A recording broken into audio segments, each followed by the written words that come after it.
बिस्मिल्लाहिर्रहमानिर्रहीम। अस्सलाम वालेकुम स्टूडेंट, कैसे हैं? यकीनन तमाम लोग खैर से होंगे। स्टूडेंट, जैसे आपको पता है कि 9th के बोर्ड के एग्ज़ाम शुरू होने जा रहे हैं और आप किसी भी कन्फ्यूजन में मत रहिएगा। एग्ज़ाम इंशाल्लाह ज़रूर होंगे।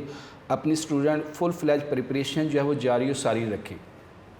आज स्टूडेंट हम जो 9th क्लास, चूँकि आपको पता है कि ये जो 9th कंप्यूटर साइंस है इसकी बिल्कुल न्यू बुक आई थी और उसमें मैं आपको बार बार लेक्चर्स में गाइड करता रहा हूँ कि उसमें ख़ास तौर पर जो स्मार्ट सिलेबस है उसमें बहुत सी कन्फ्यूजन है इस हवाले से कि बाद दफ़ा टॉपिक में वो चीज़ अवेलेबल नहीं है, मगर उस चैप्टर के एंड पर एक्सरसाइज में वो क्वेश्चन जो है वो पूछा गया है।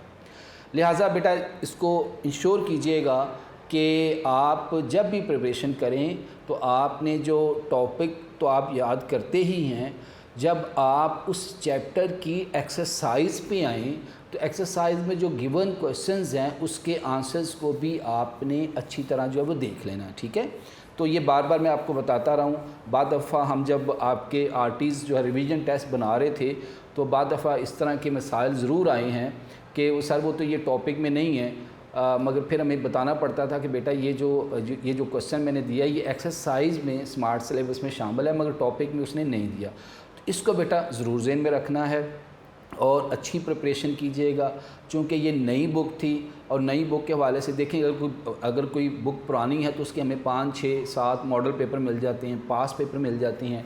इसका ऐसा कोई पास पेपर नहीं है और इसका जो एग्ज़ाम है फ़र्स्ट टाइम होना है बोर्ड में और इस हवाले से थोड़ी सी आपने ज़्यादा प्रिपरेशन इसकी करनी है कि पेपर पैटर्न अभी फ़िलहाल जो पेपर पैटर्न है वो आपको मैं जो हमारी ओल्ड बुक थी उसी के मुताबिक ही बनाऊंगा और इसी के मुताबिक आपका जो है वो प्री बोर्ड पेपर भी आएगा। तो आइए स्टूडेंट शुरू करते हैं, ठीक है जी। Welcome to computer paper presentation class 9 की जो है वो हम पेपर प्रेजेंटेशन जो है वो आज सीखने जा रहे हैं, ठीक है बेटा। सबसे पहले हम बात करेंगे पेयरिंग स्कीम। अब पेयरिंग स्कीम स्टूडेंट ऐसा जो है वो ज़रूरी नहीं है कि बोर्ड में जो पेयरिंग स्कीम के मुताबिक ही पेपर आए।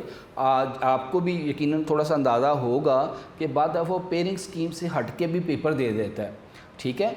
तो पेयरिंग स्कीम को जहन में ज़रूर रखें मगर उसको ओना बिछोना ना बनाए कि हमने पेयरिंग स्कीम के मुताबिक ही तैयारी करवानी है, ठीक है। बाद दफ़ा वो पेयरिंग स्कीम को फॉलो नहीं करता, तो इसके भी जहन में रखिएगा। अब बेटा आपके जो टोटल चैप्टर हैं वो 5 हैं, 1, 2, 3, 4, 5। अब मैं एक तरतीब से आपको बताता जाता हूँ। जो चैप्टर 1 है उसमें बेटा 2 MCQs होंगे, 4 शॉर्ट क्वेश्चन होंगे और 1 लॉन्ग क्वेश्चन आएगा, ठीक है। यानी 2 MCQs, 4 short question, 1 long question. इसी तरह बेटा जो चैप्टर 2 है उसमें 2 MCQs, 4 शॉर्ट क्वेश्चंस और लॉन्ग क्वेश्चन नहीं। अब देखेंगे चैप्टर 2 बड़ा अब चैप्टर 2 ऐसा चैप्टर है जो कि हमारी जो ओल्ड बुक है उसमें एक चैप्टर 4 होता था कंप्यूटर स्टोरेज, चैप्टर 5 होता था नंबर सिस्टम और चैप्टर 6 था बूलियन अलजबरा। इन तीनों चैप्टर्स को मिलाकर आपकी जो न्यू बुक है उसमें चैप्टर 2 जो है उसने बनाया था।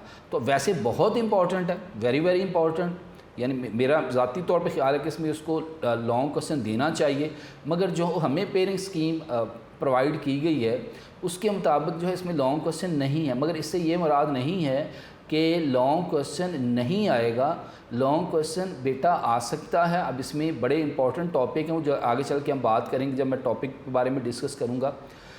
फिर बेटा चैप्टर 3 जो है आपका नेटवर्किंग के बारे में है। इसमें बेटा 2 MCQs होंगे, 4 शॉर्ट क्वेश्चन और 1। अब ये चैप्टर 1 और 3 बेटा ये 2 ऐसे चैप्टर हैं जिसमें लॉन्ग क्वेश्चन ज़रूर आएगा, ठीक है।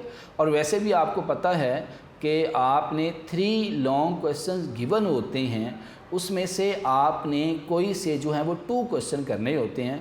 तो अगर आप चैप्टर 1 और 3 को बहुत अच्छी तरह कर लेते हैं, उसमें कोई भी चीज़ मिसिंग नहीं होने देते, मगर अकॉर्डिंग टू स्मार्ट सिलेबस, आपकी जो स्मार्ट सिलेबस उसके मुताबिक, और उसको बड़े ध्यान से आपने देखना है। अगर 1 और 3 अच्छी तरह आप कर लेते हैं तो बेटा आपके 2 लॉन्ग वैसे ही कवर हो जाते हैं, ठीक है। फिर बेटा चैप्टर 4 डाटा एंड प्राइवेसी में 2 आपके MCQs होंगे, 4 शॉर्ट क्वेश्चन होंगे और 1 लॉन्ग क्वेश्चन होगा। ठीक है, अब देखो उसने स्कीम दी हुई है, मगर मेरा पर्सनल व्यू है कि लॉन्ग क्वेश्चन चैप्टर 2 से होना चाहिए था, मगर उसने 4 से, अकॉर्डिंग टू पेरेंट्स स्कीम 4 से दिया, और 4 में हम तो उसी को फॉलो करेंगे कि इसमें भी 1 लॉन्ग क्वेश्चन आएगा। और जो आपका बेटा लास्ट चैप्टर है उसमें 2 MCQs होंगे और 2+2, यानी ये अभी आगे चल के मैं उसको बताता हूँ इसकी इन डिटेल पेयरिंग। तो उसमें यह है कि 2+2 यानी 4 MCQs इसी में से आएंगे। तो जो लॉन्ग क्वेश्चन है वो चैप्टर 1 से, 3 से और 4 से है। ठीक है, और शॉर्ट जो MCQs हैं वो हर चैप्टर से 2 MCQs हैं। 2 चैप्टर 1 से हैं, 2 चैप्टर 2 से है, 3 से, 4 से भी 2, 5 से भी 2, शॉर्ट क्वेश्चन 4, तकरीबन सारे चैप्टर से 4 बन रहे हैं। ठीक है, अब लॉन्ग क्वेश्चन चैप्टर 5 से वो नहीं दे रहा, मगर 4 शॉर्ट क्वेश्चन जो वो ले रहा है। अब हम बात करते हैं इसकी डिटेल की। अब बेटा डिटेल में टोटल मार्क्स 50 हैं। ठीक है, और टोटल जो आपकी टाइमिंग है वो 2 घंटे हैं, जिसमें 15 मिनट MCQs के लिए होते हैं और 1 घंटा और 45 मिनट जो है सब्जेक्टिव पेपर के लिए होती हैं। आपका पहला क्वेश्चन MCQs का होता है जिसके 10 मार्क्स हैं। अब बेटा MCQs के हवाले से आप सिंपल एक बात जहन में रखिएगा कि जो MCQs है बेटा वो आपका एक टिक एक नंबर है, उसको बहुत ही एहतियात के साथ, कंसंट्रेशन के साथ आपने MCQs को सॉल्व करना है। अब आपने एक कोशिश करनी है कि जो आपके MCQs एक्सरसाइज वाले हैं ना, टेक्स्ट बुक की एक्सरसाइज के बैक पे दिए हुए हैं और नोट्स में भी उसको मैंने शुरू में ही रखा हुआ है, आपने बेटा उन MCQs को बहुत अच्छी तरह देखना है। ठीक है, और MCQs को करते हुए उसकी जो 4 ऑप्शंस हैं उन चारों ऑप्शंस को आपने अच्छी तरह देखना है। ये नहीं है कि आपने जल्दी में मैं एज एग्जांपल आपको बता रहा हूँ कि क्वेश्चन आ जाता है कि which of the following is a secondary storage. तो पहली ऑप्शन उसने दी हुई है CD, दूसरी ऑप्शन उसने दी है हार्ड डिस्क, तीसरी ऑप्शन दी है फ्लॉपी डिस्क, चौथी ऑप्शन दी उसने ऑल ऑफ दिस। अब बच्चा जो है पहली ऑप्शन दे के टिक कर देगा और जब आगे देखेगा तो दोनों भी सेकेंडरी स्टोरेज हैं और वो फिर बाद में 1 नंबर अपना बेटा वो ज़ाया कर लेता है। लिहाजा इसमें आपने बेटा ध्यान रखना है, अपने MCQs को आपने बहुत ही अच्छी तरह, जब आपको 100% श्योरिटी इसके बारे में हो जाए कि मेरा MCQ जो है इसमें 100% श्योर यही आंसर है, तो आपने फिर उसको टिक करना और टिक करने के बाद फिर आपने उसको बबल शीट के ऊपर जाके फिल करना है। अब आ जाए क्वेश्चन नंबर 2 आपका बेटा शॉर्ट क्वेश्चंस का है। अब इसमें अकॉर्डिंग टू पेरेंट्स स्कीम मैं बता रहा हूँ कि चैप्टर 1 और 5, अब चैप्टर 1 से आपके 4 शॉर्ट क्वेश्चन होंगे और 5 से 2 होंगे। ठीक है, यानी 4 और 5। अब यहाँ से ये ध्यान में रखें कि अगर आप चैप्टर 1 ही अच्छी तरह कर लेते हैं तो आपके 4 शॉर्ट क्वेश्चन वहीं से कवर हो जाएंगे। तो टोटल 6 शॉर्ट क्वेश्चन होंगे जिसमें से आपने 4 अटैम्प्ट करने हैं और इसके बेटा टोटल मार्क्स कितने, 8। ये क्वेश्चन नंबर 2 की मैं बात कर रहा हूँ।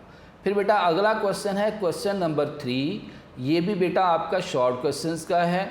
ये बेटा होगा चैप्टर 2 और 5। सब देखो 5 के 2 शॉर्ट क्वेश्चन इधर आ गए, 2 इधर। अब जिसने चैप्टर 2 अच्छी तरह किया हुआ है उसके 4 शॉर्ट क्वेश्चन यहीं कवर हो गए।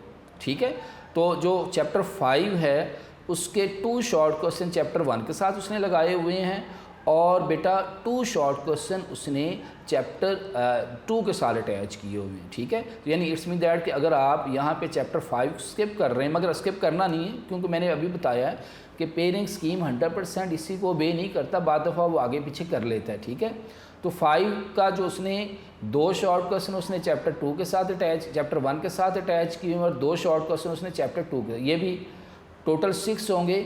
6 में से आपने 4 अटैम्प्ट करने, जो 4 मल्टीप्लाई बाई 2 8। क्वेश्चन नंबर 4 बेटा आपका ये भी शॉर्ट क्वेश्चन का, ये है चैप्टर 3 और 4 से।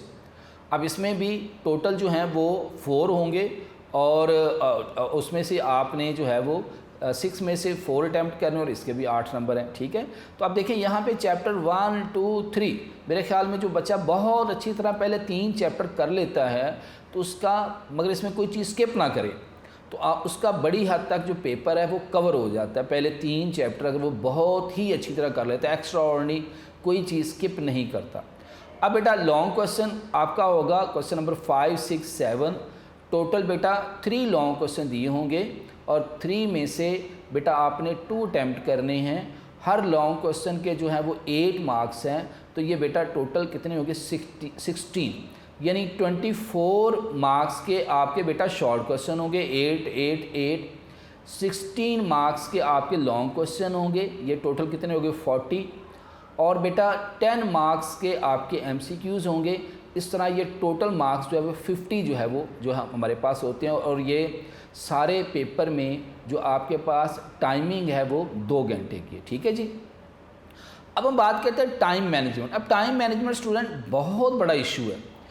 इसमें अक्सर बच्चे, मुझे याद पड़ता है कि जब मैं 10th क्लास का स्टूडेंट था तो मैंने जो मेरे केमिस्ट्री के पेपर में मैं टाइम को अच्छी तरह मैनेज नहीं कर पाया। हालांकि पेपर मुझे आता था, लॉन्ग क्वेश्चन आता था, मगर टाइम को सही मानों में मैनेज ना करने की वजह से मेरे लॉन्ग क्वेश्चन का एक पोर्शन जो है वो रह गया था।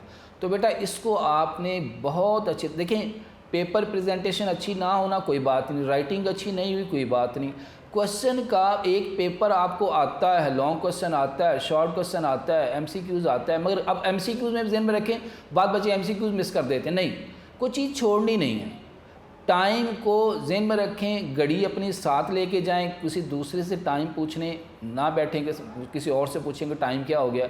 और जब भी आप पेपर आपके हाथ में आए तो बेटा सबसे पहले उसको थॉरली एक दफ़ा रीड कर लें, कंफ्यूज नहीं होना, फुल फोकस करके अपने आप के दिमाग को फ्रेश करके आपने अपने पेपर को एक दफ़ा रीड करना है। अब उसमें बेटा ज़हन में रखें कि अगर आप शॉर्ट, अब बाल बच्चे क्या करते हैं, क्या एक शॉर्ट क्वेश्चन का पोर्शन कर लिया, फिर एक लॉन्ग कर लिया, फिर एक शॉर्ट क्वेश्चन का पोर्शन कर लिया, ऐसे नहीं करना आपने। अगर आप शॉर्ट क्वेश्चन अटैम्प्ट करने लगे हैं तो फिर बेटा सिर्फ शॉर्ट क्वेश्चंस को ही आपने लेके चलना है, और अगर आप लॉन्ग क्वेश्चन करने लग रहे पहले लॉन्ग, आमतौर पे बच्चों को हम यही कहते हैं कि बेटा पहले आप शॉर्ट क्वेश्चंस को ही अटैम्प्ट करें। अब शॉर्ट क्वेश्चन में सपोज़ करें कि आपका क्वेश्चन नंबर 2 है, क्वेश्चन नंबर 2 आपने, अच्छा अब यहाँ पे ज़हन में रखें, अगर आप देखते हैं कि टाइम का इशू आ रहा है तो क्वेश्चन लिखना ज़रूरी नहीं है, क्वेश्चन की स्टेटमेंट लिखना ज़रूरी नहीं है, जस्ट आप क्वेश्चन लिखें और उसकी नंबरिंग डाल दें। कि सपोज़ करें कि आपने क्वेश्चन नंबर जो 2 है उसका 3rd पार्ट करना है, तो क्वेश्चन नंबर 2 और आगे डालें। अब नंबरिंग आपने कौन सी डालनी, जो क्वेश्चन पेपर वाली है। ये मेरे ख्याल में हम छोटी क्लासों से बच्चों को बताते रहते हैं, मगर उसके बावजूद बच्चे जो हैं इसमें प्रॉब्लम करते हैं। कि स्टूडेंट ज़हन में रखें, जो आपका क्वेश्चन नंबरिंग आपके क्वेश्चन पेपर की है वही क्वेश्चन नंबरिंग आप डालेंगे, वरना जो है वो प्रॉब्लम हो जाता है। तो सपोज़ करें कि आपने क्वेश्चन नंबर 2 का 3rd पार्ट शुरू किया, तो आप क्वेश्चन नंबर 2 ऊपर लिखेंगे और नीचे लिखेंगे 3rd पार्ट। तो जो भी उसके क्वेश्चन, हाँ अगर आप समझते हैं कि जी मैं स्टेटमेंट लिखूंगा तो मेरा टाइम वेस्ट नहीं होगा, तो बेटा ज़रूर स्टेटमेंट लिखें। अगर आप समझते नहीं जी मेरा तो टाइम वेस्ट होगा, तो आप जस्ट क्वेश्चन की नंबरिंग दें और उसका आंसर शुरू कर दें, टाइम की जो है वो बचत करें। ये बेटा उससे बेहतर है कि पता चले कि जनाब 2 घंटे में मैंने अपना पूरा 15 मिनट तो उसमें सब्जेक्टिव में निकल गए, 1 घंटा 45 मिनट आपका सब्जेक्टिव थे, और आप टाइम को सही मैनेज नहीं कर पाए, जिसकी वजह से आप अपना लॉन्ग क्वेश्चन का कुछ पोर्शन कवर नहीं कर सके। तो ये जो है वो बहुत ही एक बैड इंप्रेशन पड़ता है। लिहाजा बेटा ज़हन में रखें, पेपर की टाइम मैनेजमेंट को बड़ा ही फोकस करके आपने देखना है। टाइम घड़ी अपने पास रखें और टाइम को साथ साथ देखते जाएं। एक अच्छा स्टूडेंट कौन सा है? एक अच्छा स्टूडेंट वही है जो एट द स्पॉट जो है सही डिसीजन कर सके। तो शॉर्ट क्वेश्चन से मुराद ये होता है कि मैक्सिमम 4-5 लाइनें 6 लाइनें, अब उसे ये मुराद नहीं कि आप पूरा एक सफ़ा ही भर दें। शॉर्ट क्वेश्चन से अब टू द पॉइंट आंसर दें, जो उसने क्वेश्चन पूछा है उसके मुताबिक टू दी पॉइंट उसको आंसर दें। अपनी तरफ से लंबी स्टोरीज लिखने की कोई ज़रूरत नहीं है। उसने जो पूछा है उसके मुताबिक, मतलब उसने पूछा है कि what is the algorithm, algorithm is a set of step to solve a problem. What is a flow chart, flow chart is a graphical representation of data या ग्राफिकल रिप्रेजेंटेशन। अब उसमें जब आप एक्स्ट्रा लिखेंगे जो चीज़ उसने नहीं पूछी हुई, तो उसमें बेटा आपकी टाइम वेस्टेज होगी। तो लिहाजा जो जैसे क्वेश्चन पूछा सबसे पहले क्वेश्चन को समझना है कि मेरे से पूछा क्या गया है, और बेटा उसके मुताबिक ही आपने उसका जो है वो आंसर देना है। तो अब बेटा 50 नंबर का आपका पेपर है, टोटल 120 मिनट्स बनते हैं। MCQs 15 मिनट आपको पता वो आपने देने ही देने। अब 15 मिनट में आपने कोशिश ये करनी है कि हर MCQs की स्टेटमेंट को अच्छी तरह देख लें, उसमें कोई चीज़ मिस नहीं होनी चाहिए। आप सबसे पहले MCQs कौन से करेंगे जिसके बारे में आपको 100% श्योरिटी है कि मैं इसमें मिस्टेक नहीं करूंगा, और जहां आपको थोड़ा सा डाउट हो कि यार ये इसका आंसर ये भी हो सकता है, ये भी हो सकता है, आप उसको बेटा अभी फ़ौरन पहली अटैम्प्ट में ना करें, उसको दूसरी अटैम्प्ट पे छोड़ें। अब दूसरी अटैम्प्ट पे देखें कि नहीं भी नहीं, कोई समझ नहीं आ रही, अब उसको फिर आपने छोड़ना नहीं है। बाद दफ़ा आप जो है एक तुक्का भी लगा देते हैं ना, तो उसमें भी आंसर ठीक हो जाता है। तो ये कतल ज़हन में रखें कि MCQ आपने स्किप नहीं करना, नहीं आता फिर भी उसको टिक करें, बबल शीट पे जाके उसको सॉल्व करें ताकि आपके लिए प्रॉब्लम ना हो। उसके बाद बेटा अगला पोर्शन आपका शॉर्ट क्वेश्चन होगा। शॉर्ट क्वेश्चन आपने 12 करने हैं, क्वेश्चन नंबर 2, 3, 4 यानी टोटल 12 शॉर्ट क्वेश्चन बनेंगे। और उसके लिए आप यानी अब ये मैं आपको एक एस्टिमेटेड टाइम बता रहा हूँ, मगर मैंने अभी बताया है कि एक अच्छा स्टूडेंट कौन सा है वो टाइम को देख रहा होता है। किसी शॉर्ट क्वेश्चन में 3 से 4 मिनट भी लग सकते हैं, 5 भी लग सकते हैं, मगर अगला शॉर्ट क्वेश्चन छोटा हो गया उसमें 2 मिनट लग सकते हैं। ठीक है, तो ये जस्ट मैं एक आपको बेटा एस्टिमेटेड टाइम बता रहा हूँ। इससे ये मुराद नहीं कि आपने शॉर्ट क्वेश्चन को 3 मिनट में रखना, कोशिश करें 3-4 मिनट में। अब बाद शॉर्ट क्वेश्चन ऐसे भी होंगे जो 2 मिनट में भी हो जाएंगे। तो आपने बेटा आपका एस्टिमेटेड टाइम जो है एक शॉर्ट क्वेश्चन का 3 मिनट होगा। तो जब आप बेटा 12 शॉर्ट क्वेश्चन करेंगे तो टोटल इसके 36 मिनट बनेंगे आपके शॉर्ट क्वेश्चन के। ज़्यादा भी हो सकते हैं, कम भी हो सकते हैं, मगर आपने जहन में रखना है कि मैक्सिमम 40 मिनट में, 4 मिनट और लगा लें, मैक्सिमम 40 मिनट में आपके जो शॉर्ट क्वेश्चंस है वो कंप्लीट होने चाहिए। इससे ज़्यादा टाइम लगाएंगे, लग भी सकता है, मगर वो आप बेहतर डिसीजन आप कर सकते हैं कि मेरे लॉन्ग क्वेश्चन इतने लंबे नहीं हैं, लॉन्ग क्वेश्चन मैं कम टाइम में कर सकता हूं। तो ये मैंने एक आपको एस्टिमेटेड टाइम बताया कि 36 से 40 मिनट आपके शॉर्ट क्वेश्चन ख़त्म होने चाहिए। जैसे आपका पेपर शुरू होता है, सपोज़ जो है वो आपका पेपर 8 बजे शुरू हुआ, तो 8-15 मिनट MCQs का निकाल के उसके बाद 40 मिनट में आपके शॉर्ट क्वेश्चन तीनों पोर्शन। अब यहाँ एक्स्ट्रा के चक्कर में ना पड़ें। एक्स्ट्रा कब करें? जब आप लॉन्ग क्वेश्चन कर लें, उतनी जगह छोड़ लो, बाद में कर लें। अब बाद बच्चे क्या करते हैं कि पहले एक्स्ट्रा शॉर्ट क्वेश्चन के चक्करों में पड़ जाते हैं, और उसका नुकसान क्या होता है कि लॉन्ग क्वेश्चन मिस कर लेते हैं। इसी तरह बेटा आपने 2 लॉन्ग क्वेश्चन करने, क्वेश्चन नंबर 1, क्वेश्चन नंबर 2। इसमें जो एस्टिमेटेड टाइम है 30 मिनट्स। बेटा कम ज़्यादा भी हो सकता है, ये नहीं कि बिल्कुल लकीर को फ़कीर हो जाए नहीं जी हमने 30 मिनट ही लगाने, नहीं। आप देखते हैं कि जनाब मेरा पहले वाला लॉन्ग क्वेश्चन छोटा है तो उसके टाइम बड़ा, दूसरा बड़ा है, तो टाइम मैनेज कर सकते हैं। अब आपने कम अज़ कम एंड पर जो 9 मिनट है, 9 मिनट आपने बेटा प्रूफ रीडिंग के लिए रखने हैं। ठीक है, ये बड़ा ही डिफ़िकल्ट वर्क होता है कि आप पूरा पेपर कर लें। 2 घंटे पेपर करने के बाद इंसान जो है वो मेंटली तौर पर थका होता है कि बस पेपर दे के मैं जाऊँ, नहीं। आपने बेटा 9 मिनट जो है उसकी प्रूफ रीडिंग पे लगाएं। MCQs का पेपर तो आपको खैर वापस नहीं मिलेगा, मगर शॉर्ट क्वेश्चन एक नज़र मार लें। बाद दफ़ा ये होता है कि आप कोई मिस्टेक आप कर चुके होती हैं तो वो उसको सही कर लें। ठीक है, और लॉन्ग क्वेश्चन को एक दफ़ा देख लें, और उस प्रूफ रीडिंग का फ़ायदा होगा कि माइनर की अगर आपको मिस्टेक नज़र आ रही है तो आप उसको जो है वो ठीक कर लें। तो ये एस्टिमेटेड टाइम जो है वो मैंने बता दिया कि शॉर्ट क्वेश्चन बेटा 36 मिनट्स में आप करेंगे, और जो लॉन्ग क्वेश्चन आपके 2 हैं वो 30 मार्क्स। इसमें टाइम थोड़ा सा आगे पीछे हो सकता है, आप उसको बेहतर डिसीजन जो है वो आप ख़ुद कर सकते हैं कि मेरे पास शॉर्ट क्वेश्चन ये छोटा है, ये बड़ा है, इसको मैंने इतना टाइम देना, इसको मैंने इतना टाइम देना। लॉन्ग क्वेश्चन ये बहुत लेंथी है, दूसरा बहुत छोटा। अब इसमें स्पीड ले लें, मतलब लॉन्ग बाद ऑफ ऐसे होता है कि लॉन्ग क्वेश्चन बहुत बड़ा आ गया है, 30 मिनट में भी कवर होना बहुत, फिर आप पूरी स्पीड लगाएं। राइटिंग अच्छी नहीं आ रही, कोई बात नहीं, पेपर प्रेजेंटेशन अच्छी नहीं आ रही, कोई बात नहीं, मगर आपका पेपर जो है वो एंड पे जो है ये ना हो कि सर वो मुझे क्वेश्चन आता था, टाइम नहीं मैनेज कर पाया और मेरे से पेपर रह गया। ये नहीं होना चाहिए, ये बहुत ही एक बुरा फेल है, गलत चीज़ है कि आप उसको जो है वो एंड पे आपने पता चला कि आपका जो है वो क्वेश्चन आपको आता था मगर टाइम को सही मैनेज आप नहीं कर सके। अब बेटा हम देखते हैं कि ओवरऑल आपके जो इम्पॉर्टेंट टॉपिक हैं वो कौन कौन से हैं, और मैं जैसे मैं पहले आपको बता चुका हूं कि आपने कोशिश ये करनी है कि स्मार्ट सिलेबस के मुताबिक आपने अपनी तैयारी रखनी है। स्मार्ट सिलेबस का जो है वो पेज अपने पास रखें, और उसको साथ साथ देखते रहें। और उसमें फिर जैसे मैं शुरू में बता चुका हूँ कि बच्चों को सबसे ज़्यादा जो कन्फ्यूजन होती है वो यही है कि एक टॉपिक जो है जैसे चैप्टर 3 में है वो आपका जो है वो how client server communicate with each other, इस तरह के 1-2 क्वेश्चन और भी हैं कि वो टॉपिक में नहीं है मगर उसने शॉर्ट में पूछे हुए हैं, ठीक है, तो उसको आप देख लें। तो इस तरह आपने सारे आप कोशिश ये करें कि अपने नोट्स बुक के ऊपर एक दफ़ा तमाम शॉर्ट क्वेश्चन, लॉन्ग एमसीक्यूज़ तो तकरीबन सारे हैं, मैंने बताया कि एक्सरसाइज वाला तो आपने सारे ही करने हैं, इसको एक दफ़ा अच्छी तरह टिक कर लें, ठीक है। ये सारे सब्जेक्ट्स के हवाले से मैं बता रहा हूँ कि एक दफ़ा अच्छी तरह टिक कर लें कि बाद में प्रॉब्लम ना हो। अब बेटा चैप्टर 1 आपका जो है प्रॉब्लम सॉल्विंग है, इसमें जो है वो 5 स्टेप होते हैं और इसमें मैंने आपको बताया था कि शॉर्ट क्वेश्चन में अगर लॉन्ग में आए तो बेटा 5 स्टेप्स को एक सीक्वेंस के साथ लिखना। ये टीचर्स आपको क्लासों में भी बताते रहते हैं कि आपने जो प्रॉब्लम सॉल्विंग के स्टेप्स हैं उसको एक सीक्वेंस के साथ लिखें। इसमें डिफाइनिंग द प्रॉब्लम है।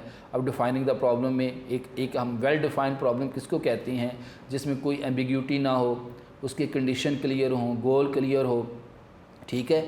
फिर उसकी फर्दर स्ट्रेटजीज़ आ जाती हैं। स्ट्रेटजीज़ में गेन बैकग्राउंड नॉलेज के बाद दफ़ा अगर आप बैकग्राउंड से देखते हैं कि ये प्रॉब्लम क्यों आया, अंदाज़े लगाते हैं, पिक्चर बनाते हैं, ठीक है। ये ज़रूरी नहीं कि लॉन्ग में आ जाए, शॉर्ट में भी आ सकता है। What do you mean by defining the problem, mention या एक्सप्लेन इट्स स्ट्रेटजीज़, ठीक है, कि वो उसको शॉर्ट में भी दे सकता है, लॉन्ग में भी दे सकता है। फिर दूसरा स्टेप आपका अंडरस्टैंडिंग द प्रॉब्लम है कि इसको हम एनालाइज द प्रॉब्लम भी कहते हैं और इसमें 5 W's जो हैं उसको आपने देखना है, उसकी एग्जांपल देनी है। फिर बेटा प्लानिंग का सोल्यूशन एक क्रिएटिव स्टेज है। इसकी स्ट्रेटजीज़ में डिवाइड एंड कंकर कि हम एक बड़े प्रॉब्लम को छोटे हिस्सों में डिकम्पोज कर लेते हैं। फिर गैस, चेक, इम्प्रूव, हम जो है किसी भी प्रॉब्लम सोल्यूशन को एक गैस करते हैं, फिर उसको चेक करते हैं, फिर उसको इम्प्रूव करते हैं, इसको हम आइटरेटिव प्रोसेस कहते हैं। एक्ट इट आउट, हम एक लिस्ट बना लेती हैं और उस लिस्ट के मुताबिक काम करते हैं। फिर प्रोटोटाइप यानी ड्रॉ पिक्चर, आप तस्वीरें बनाते हो उसको फिर फिल करते हैं। फिर नेक्स्ट आपका स्टेप आता है डिफाइन, ये याद आपने करना, जस्ट मैं आपको थोड़ा थोड़ा टच देता जा रहा हूँ कि डिफाइनिंग कैंडिडेट सोल्यूशन। अब कैंडिडेट सोल्यूशन जो है स्पॉन्टेनियस एंड अनप्लान होता है। इसमें एक प्रॉब्लम के बहुत से सोल्यूशन होते हैं।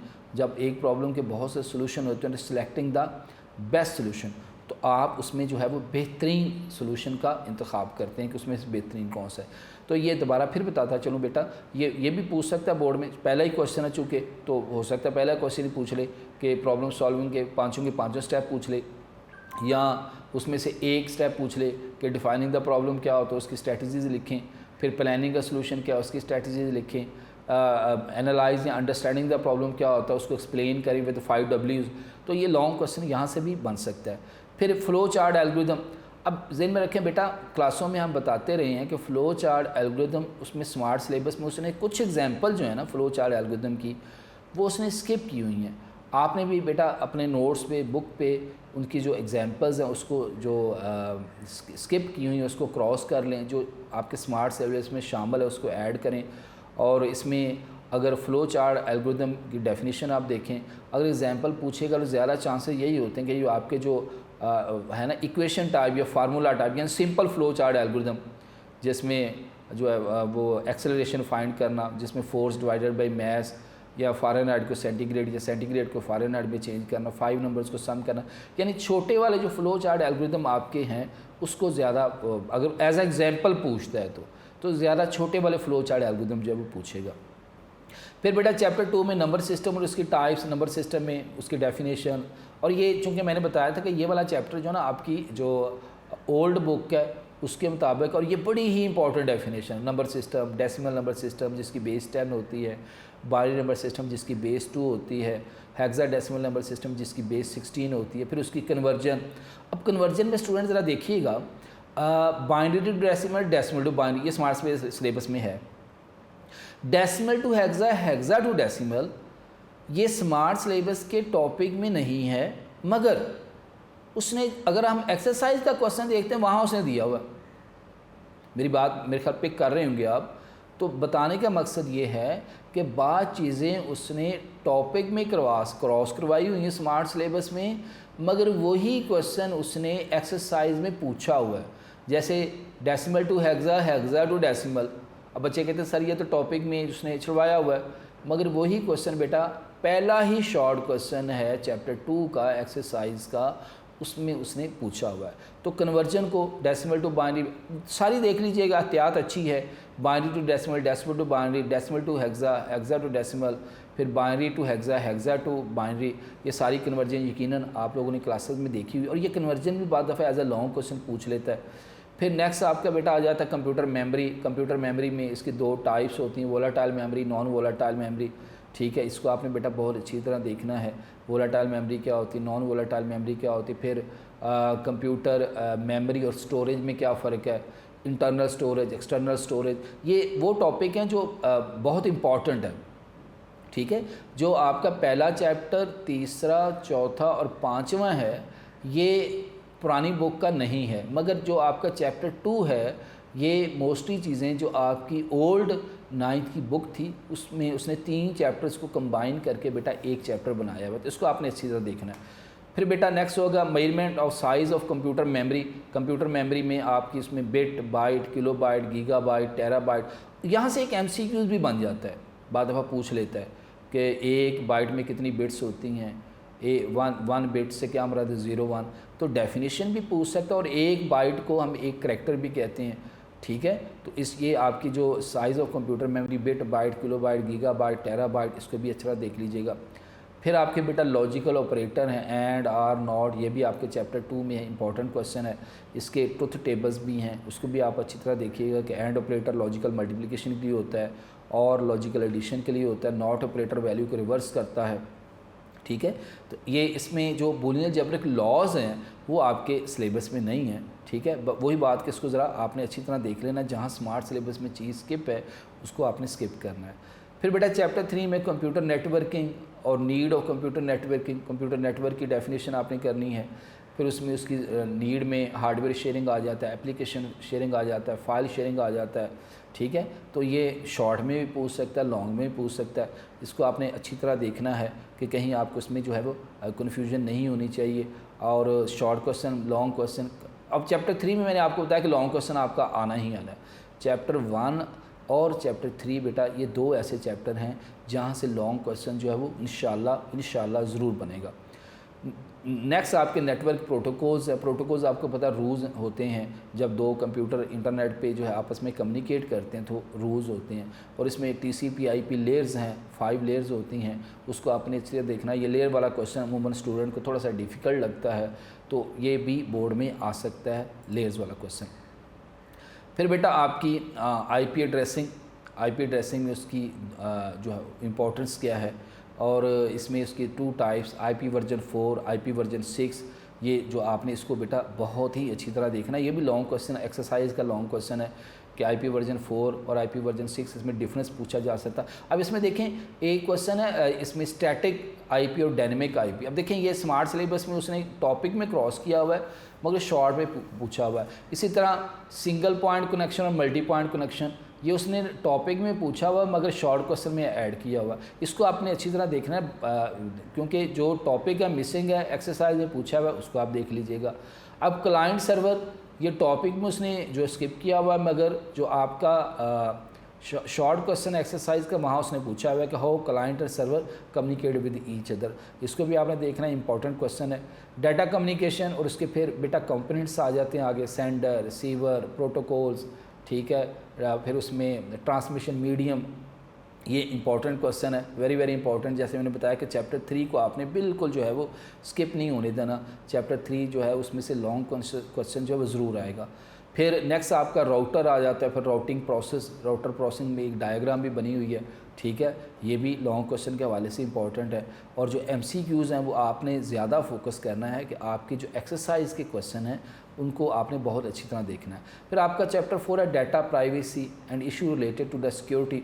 अब इसमें जो है वो आपने जस्ट एक दफ़ा थॉरली जब रीड कर लेंगे तो आप बड़ी आसानी के साथ बेटा उसको आप जो है वो कर सकते हैं। आप ये चैप्टर मुश्किल नहीं है, इसमें जो है वो आप उसको अच्छी तरह देख लीजिएगा।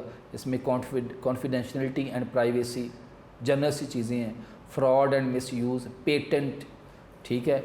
और पेटेंट में आपको सॉफ्टवेयर प्राइवेसी भी आ जाती है। सॉफ्टवेयर प्राइवेसी में आपकी जो है वो जो उसकी फर्दर टाइप्स आ जाती है, कॉपीराइट लॉ आ जाते हैं, ट्रेड सीक्रेट, सबूटेज, ये शुरू के आपके टॉपिक हैं। इसको आपने जब एक दफ़ा जस्ट आप अच्छी तरह रीड कर लेंगे तो आपके लिए बेटा जो है वो इशू नहीं होगा, ठीक है। इसमें कोई जो है वो बहुत ज़्यादा एक्स्ट्रा ऑर्डिनरी जो है वो लर्निंग वाली चीज़ें नहीं है।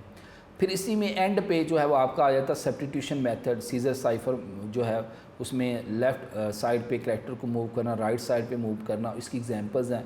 इसमें कोई क्वेश्चन भी बन सकता है कि वो कोई भी वर्ड दे के कहे जी इसको राइट सब्स्टिट्यूशन में चेंज करें, लेफ़्ट में चेंज करें, ठीक है। अब चैप्टर 5 जो है बेसिकली तो आपका स्टूडेंट प्रैक्टिकल है। चैप्टर 5 जो है वो बेसिकली आपका क्या है, प्रैक्टिकल से रिलेटेड है। इसमें आपके HTML, उसके फिर 2 एलिमेंट्स, हाइपरलिंक इसको कहते हैं, ठीक है। उसमें फिर डिफरेंट किस्म के टैग्स आ जाते हैं कि किसी भी वर्ड को बोल्ड करना है, अंडरलाइन करना है, ठीक है, फ़ॉन्ट साइज़ चेंज करना है। तो ये इसमें भी आपने स्मार्ट सिलेबस के मुताबिक ही चलना है, ठीक है।